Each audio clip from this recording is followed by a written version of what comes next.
Welcome to Man Does Tech, where I solve the problems you didn't even know you had. You start by confirming prerequisites: the target player, free slot, and any 1/2 EXP items to boost value. Once done, open My Page, go to Training and choose EXP Transfer. Pick the source player or training item you want to consume.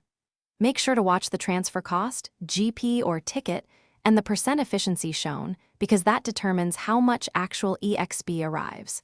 Do it now to begin compounding gains. This first transfer sets the pace and preserves costly resources.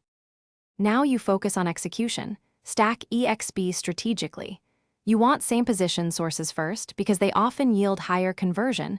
Duplicates reduce per point waste versus mixed players. Once done, apply any active one. 5x or event multipliers, make sure they won't expire mid-process. Then sequence transfers. Send the largest EXP chunks to clear level gaps, followed by smaller sources to precisely reach the target level without overflowing. This method saves GP and tickets and speeds progression while preventing wasted EXP. Finish by verifying the player's new level, unlocked skills, and any claimable rewards. Collect them immediately so nothing is lost.